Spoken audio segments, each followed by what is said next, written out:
आतंकवाद पर हिंदुस्तान का प्रहार, अलग अलग जगहों से गिरफ्तारी हो रही है, लेकिन सवाल यही है कि इस आतंक के तार कहां तक हैं। ये वो जगह है जहां रविवार को आतंकवाद के खिलाफ अलग अलग ऑपरेशन चलाए गए। कहीं अलकायदा का लिंक मिला तो कहीं आतंक के तार आईएसआईएस से जुड़ते दिखे। यूपी के लखनऊ में एटीएस ने अलकायदा के 2 बड़े आतंकियों को पकड़ा, जिनका मकसद था यूपी में अलग अलग जगहों पर ब्लास्ट करना। तो वहीं जम्मू कश्मीर में एनआईए ने टेरर फंडिंग से जुड़े मामले में छापेमारी की तो आतंकी संगठन आईएसआईएस का नाम सामने आया। कोलकाता में भी 3 संदिग्ध आतंकियों को एटीएस ने गिरफ्तार किया है, जिनका नाम जमात उल मुजाहिदीन बांग्लादेश से जुड़ा है। तो देश के अलग अलग हिस्सों से आतंकियों या फिर संदिग्धों की गिरफ्तारी हुई है। इनके तार फिलहाल आपस में जुड़ते हुए तो नहीं दिख रहे हैं, लेकिन कौन जानता है कि आगे चलकर ये सभी तार एक ही में जुड़े हों। आंधी में भी ऑपरेशन जो है वो जारी है और आप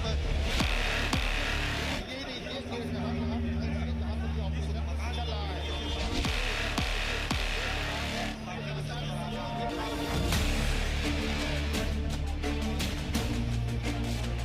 लखनऊ में आतंकियों की गिरफ्तारी, जम्मू कश्मीर में एनआईए की छापेमारी, कोलकाता में पकड़े गए संदिग्ध आतंकी। आतंक के खिलाफ संडे हंट। रविवार को आतंक के खिलाफ देश के अलग अलग हिस्सों में सर्च ऑपरेशन चलाए गए और हर ऑपरेशन में आतंकियों के साथ देश के खिलाफ होने वाली साजिश का भी पर्दाफाश होता गया। इस संडे हंट की शुरुआत यूपी की राजधानी लखनऊ से हुई, जहां सुबह करीब 11 बजे यूपी एटीएस ने एक घर को घेर लिया। खबर थी कि यहां अलकायदा के 2 संदिग्ध आतंकी छिपे हुए हैं। दोनों आतंकियों की गिरफ्तारी के बाद जिस साजिश का खुलासा हुआ वो ज्यादा हैरान करने वाला था।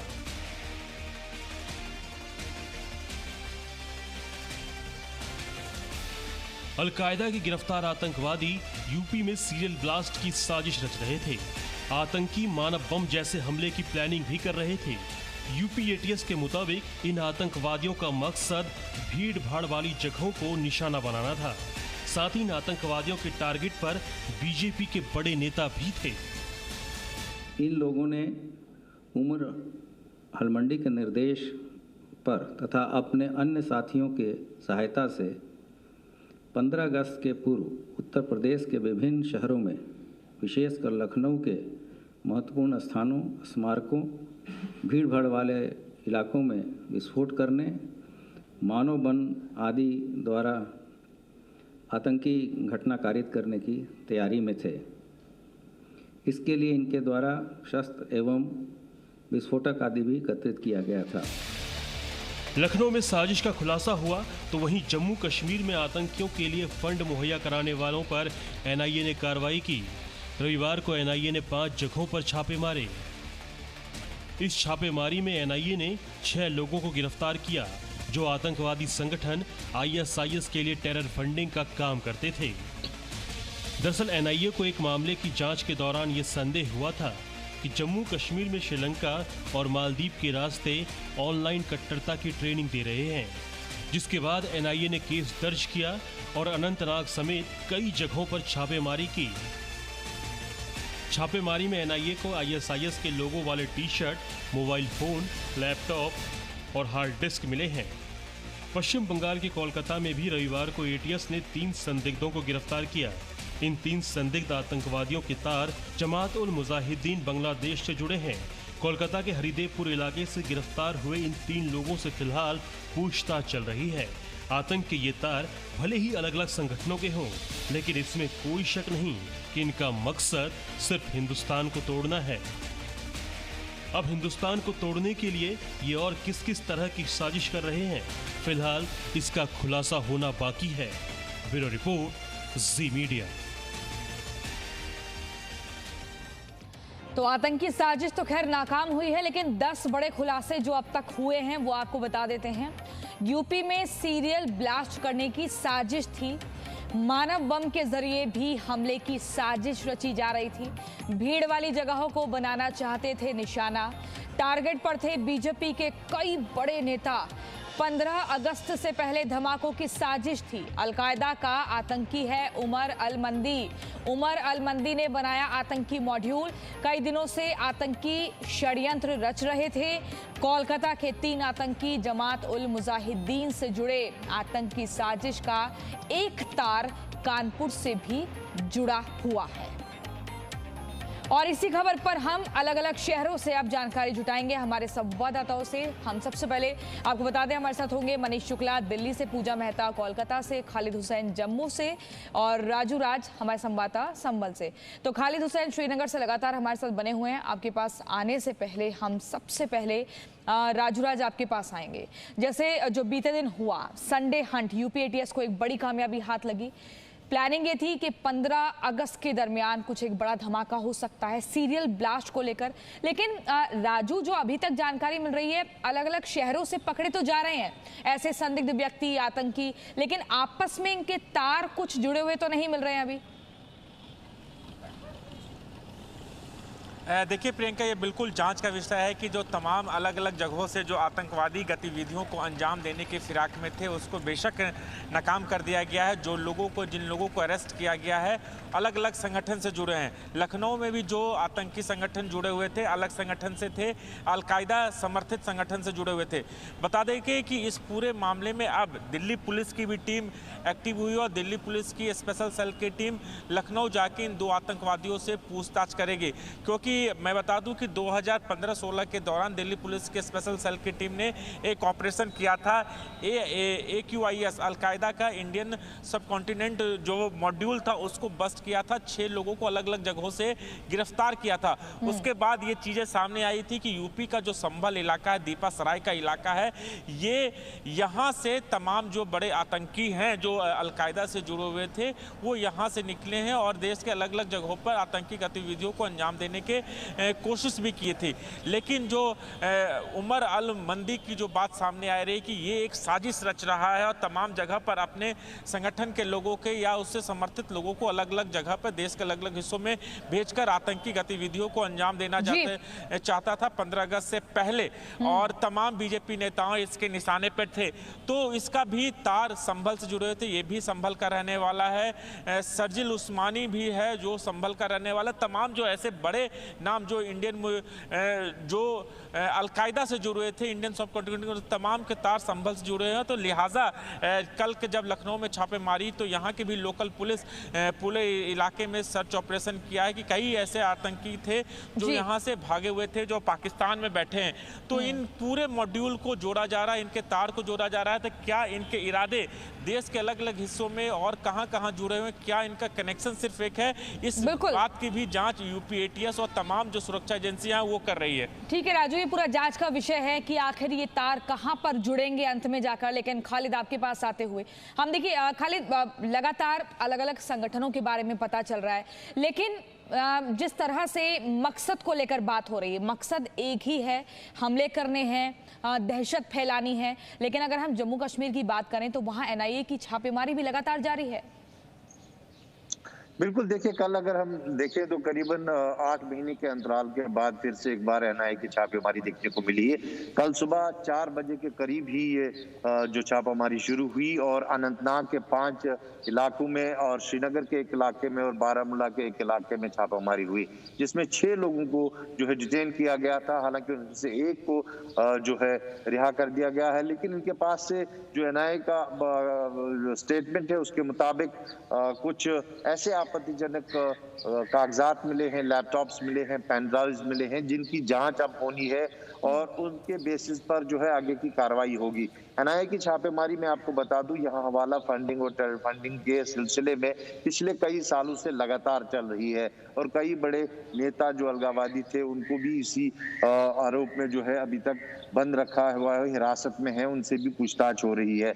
लेकिन ऐसे में जो मिलिटेंट एक्टिविटीज हैं वो भी बहुत ज्यादा देखने को मिल रही। कल ही मैं आपको बता दूं, जम्मू के कोरमंडल इलाके में एक ट्रक को रोका गया जिसके जहां से एक उसके ड्राइवर को जब हिरासत में लिया गया तो उसके पास से एक पिस्टल, 2 ग्रेनेड्स बरामद हुए और उसने ये खुलासा किया कि ये ड्रोन के जरिए जो है ये कंसाइनमेंट ड्रॉप किया गया था इस पार और इसे श्रीनगर पहुंचाना था।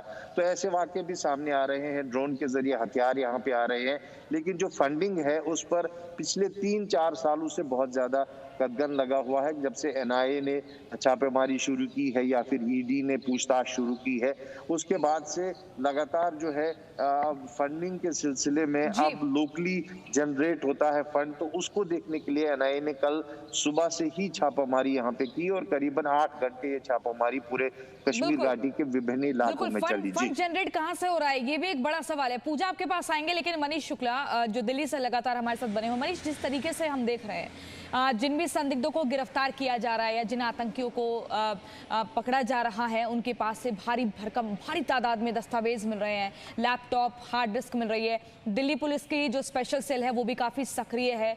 यहाँ से क्या क्या और लीड मिल रही है?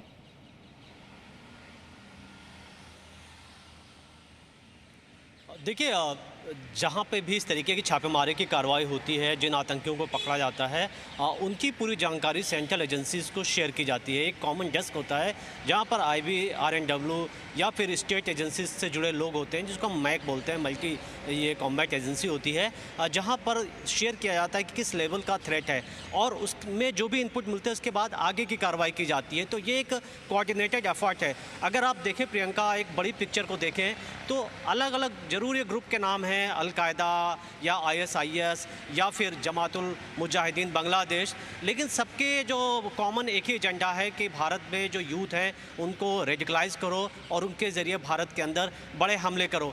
ये बहुत ही कहा जाए कि सौभाग्य की बात है, लक की बात है कि हमारी एजेंसीज पिछले कई सालों में बड़े जो भी इस तरीके के हमले हैं, जो साजिश है, उनको नाकाम कर रही हैं। और कहीं ना कहीं इसका जो क्रेडिट है वो जो टेक्नोलॉजी है उसका है, क्योंकि जब भी ऑनलाइन इस तरीके के मैसेज शेयर किए जाते हैं हमारी एजेंसी तुरंत उनको इंटरसेप्ट करती हैं, उन पर नज़र रखती हैं। अगर आप अलकायदा जो लखनऊ में जिस तरीके से कल यूपी ATS ने छापेमारी की, और अगर आप प्रेस कॉन्फ्रेंस को सुने तो उसमें साफ ही बात कहा गया कि वो कई दिनों से नज़र रख रहे थे, और जब उनको लगा कि अब ये पूरा ग्रुप तैयार हो चुका है और एक बड़े हमले करने वाला है, उस दौरान ये पकड़ा गया। पहले कई बार ऐसे नहीं होते थे, क्योंकि पहले इनपुट आधार पे ही जैसी जानकारी मिलती थी तुरंत रेड हो जाती थी, और कई बार या तो उसमें जुड़े आतंकी भाग जाते थे या सही जानकारी नहीं मिल पाती थी। तो ये एक बहुत बेहतर एफर्ट है। जैसा खालिद भी बता रहे थे कि NIA ने जो वहाँ पर रेड की, ISIS हम जानते हैं कि कैसे वो ऑनलाइन रेडिकलाइज कर रहे हैं यूथ को, और वहाँ पर मैगजीन को, ISIS से जुड़ी एक मैगजीन जो है उसको छापा जा रहा था, और उसका यही मकसद था कि कश्मीरी यूथ को रेडिकलाइज किया जाए। और आप याद करिए पिछले साल अलकायदा ने भी एक मैगजीन जारी की थी जिसमें उन्होंने कहा था कि जो इंडियन पुलिस ऑफिसर्स हैं उनको टारगेट किया जाए। तो ये थ्रेट लगातार हमारे देश पर है और हमारी एजेंसीज मिलकर के काम कर रही हैं। ठीक है पूजा, आपके पास अब ये जानकारी जुटाना चाहेंगे, संदिग्धों को गिरफ्तार किया जा रहा है अलग अलग शहरों से, मकसद बस यही है कि यूथ को आप लोगों का ब्रेन वॉश करो, फिर एक ही पूरी जो रणनीति है उसको तैयार करो। अगर हम कलकत्ता की बात करें तो उन संदिग्धों को पकड़ा गया था, एक सोसाइटी में वो रह रहे थे किसी और के डॉक्यूमेंट्स के नाम पर, चाहे वो ISI हो, मुजाहिदीन हो, कोई भी संगठन हो, मकसद बस एक ही हो रहा है। बिल्कुल प्रियंका, आपको बता दें कोलकाता पुलिस STF को बड़ी सफलता हासिल हुई है, क्योंकि लगातार कई दिनों से ये जो 3 जमातुल मुजाहिदीन बांग्लादेश के जो संदिग्ध आतंकी हैं वो कोलकाता के आसपास के इलाकों में रह रहे थे, और साथ ही ये बहाना दे रहे थे कि वो कैंसर बीमारी का जो है ट्रीटमेंट कराने आए हैं, और उसी एक्सक्यूज को सामने रखकर अलग अलग जगहों पर फ्लैट को भाड़े पर भी लेते थे। तो कई दिनों से STF के सर्विलेंस में थे ये तीनों आतंकी, जो एक बैंड टेररिस्ट आउटफिट है बांग्लादेश और इंडिया में भी जमातुल मुजाहिदीन बांग्लादेश। लेकिन इनकी एक्टिविटीज और ज्यादा रडार में आने लगी, क्योंकि ये लगातार सोशल मीडिया में काफी एक्टिव थे। ये तीनों आतंकी के कई ऐसे हैंडल्स थे, और सोशल मीडिया को वो इस्तेमाल करते थे यूथ को रेडिकलाइज करने के लिए और साथ ही उन्हें रिक्रूट भी करने के लिए। तो ये बड़ी सफलता हासिल हुई है, और साथ ही उनके पास से कुछ दस्तावेज भी सीज हुए हैं, एक हैंड रिटन डायरी भी मिली है, और इस हैंड रिटन डायरी में कुछ JMB नेता के नाम और नंबर भी पाए गए हैं जो लगातार ये तीनों आतंकी जो है वो इनके संपर्क में थे, जो कुछ बांग्लादेश में है, कुछ इंडिया में है, और जो है रेडिकलाइजेशन का पहले काम करते थे, फिर बाद में रिक्रूट करना और साथ ही फंडिंग करना का भी काम करते थे। ठीक है, आप सभी का बहुत बहुत शुक्रिया हमारे साथ जुड़ने के लिए। बहुत ही महत्वपूर्ण जानकारी हमने जुटाई है कि अलग अलग राज्यों में किस तरह की गतिविधियां हो रही हैं, पुलिस प्रशासन कितना सक्रिय है, दिल्ली पुलिस की स्पेशल सेल कहां कहां पर पहुंच रही है, लेकिन टारगेट बस वही है। जो टारगेट ऑडियंस में है वो बड़े नेता हैं, ऑफिसर्स हैं, और साथ ही यूथ को अपने ग्रुप में शामिल कर उनका ब्रेन वॉश करना। आपको बता दें, लखनऊ में आतंकियों के पकड़े जाने के बाद कई चौंकाने वाले खुलासे हुए हैं। आतंकियों की साजिश सिर्फ बम धमाके करने की ही नहीं थी, बल्कि वो एक सोची समझी चाल चल रहे थे। जी हाँ, आतंकियों के निशाने पर 15 अगस्त का दिन था और इस दिन वो यूपी के कई शहरों को अपना निशाना बनाने वाले थे।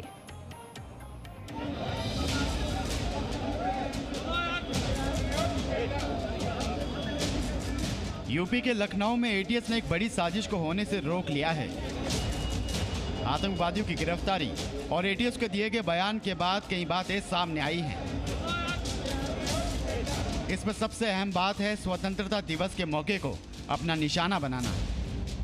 जी हां, यूपी एटीएस के मुताबिक पकड़े गए दोनों आतंकियों की मदद से अलकायदा सीरियल बम धमाकों की साजिश कर रहा था और अलकायदा ये सारी योजना 15 अगस्त के लिए बना रहा था।